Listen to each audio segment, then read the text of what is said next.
Bismillahirrahmanirrahim. Assalamualaikum warahmatullahi wabarakatuh. Perkenalkan, kami dari kelompok 2 Metodologi Studi Islam yang beranggotakan Nurfadilah Rizky dan Vina Alfiani, kelas HSB semester 3, yang akan menjelaskan tentang Islam normatif, Islam historis, pemikiran Islam, dan metode studinya.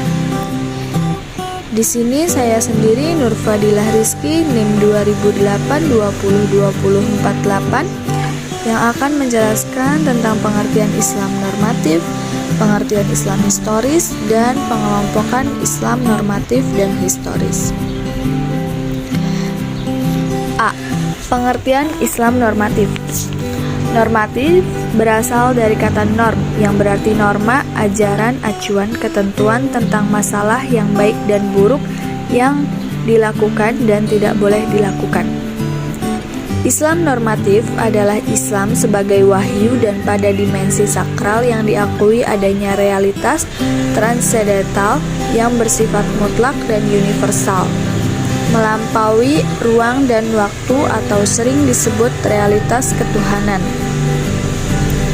Sebagai wahyu, Islam didefinisikan sebagaimana dituliskan dalam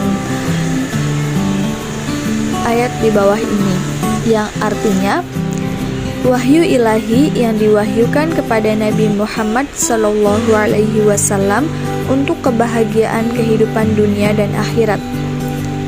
Islam normatif diidentikan dengan syariat dan wahyu. Syariat dari segi istilah didefinisikan oleh Mustafa Ahmad Al-Zarqa adalah kumpulan perintah dan hukum-hukum yang berkaitan dengan kepercayaan atau iman dan ibadah dan hubungan kemasyarakatan atau muamalah yang diwajibkan oleh Islam untuk diaplikasikan dalam kehidupan guna mencapai kemaslahatan masyarakat. Sementara wahyu adalah wahyu Allah yang disampaikan kepada Nabi Muhammad untuk kebahagiaan manusia di dunia dan akhirat. Kemudian poin B, pengertian Islam historis. Islam historis atau Islam sebagai produk sejarah adalah Islam yang dipahami dan Islam yang dipraktekkan kaum muslim di seluruh dunia, mulai dari masa Nabi Muhammad SAW sampai sekarang.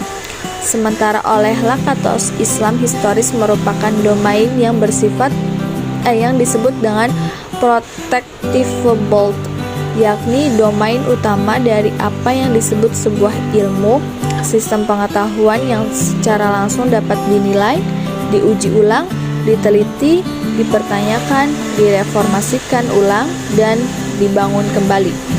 Kemudian poin C, pengelompokan Islam normatif dan historis. Hubungan antara Islam normatif dan historis dapat membentuk hubungan dialektis dan ketegangan.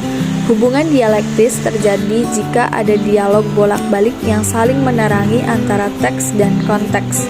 Sebaliknya, akan terjadi hubungan ketegangan jika salah satu menganggap yang lain sebagai ancaman.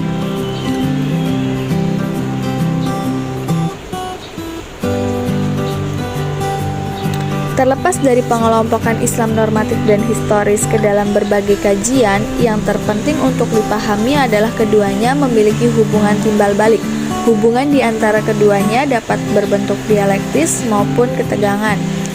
Perlu kiranya dikaji dan ditelaah ulang secara kritis, analitis, akademis, dan sekaligus dialektis sesuai dengan kaidah keilmuan historis empiris pada umumnya.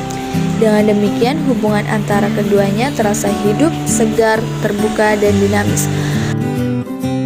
Perkenalkan, nama saya Vina Alfiani, nomor induk 2008202037. Di sini saya akan memaparkan poin D dan E. Poin D, pemikiran Islam normatif dan historis. Pemikiran Islam lebih diarahkan untuk mengkaji dan menyelesaikan persoalan-persoalan dalam realitas keseharian umat muslim yang lekang dan luput oleh ruang dan waktu.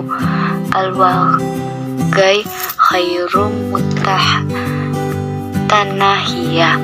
Ketika Islam dilihat dari segi normatif, maka Islam adalah agama yang di dalamnya mengandung ajaran ketuhanan dan lebih mengarah ke akidah dan muamalah. Dan ketika Islam dilihat dari segi historis, maka Islam nampak sebagai disiplin ilmu. Historis adalah suatu ilmu yang di dalamnya membahas berbagai peristiwa yang meliputi tempat, waktu, objek, latar belakang, dan pelaku dari peristiwa tersebut. Poin E, metode studinya. Metode studi ilmu keislaman diharapkan dapat melahirkan suatu komunitas yang mampu melakukan perbaikan intern dan ekstern. Secara intern, komunitas itu diharapkan dapat mempertemukan dan mencari jalan keluar dari konflik antara agama Islam. Secara ekstern, studi Islam diharapkan dapat dilahirkan suatu masyarakat yang siap hidup toleran dalam pluralitas agama. Pada segi normatif, studi Islam bersifat memihak, romantis, apologis, dan subjektif. Jika dilihat dari segi historis, Islam tamat sebagai disiplin ilmu. Terima kasih. Sekian dari saya presentasinya. Wassalamualaikum warahmatullahi wabarakatuh.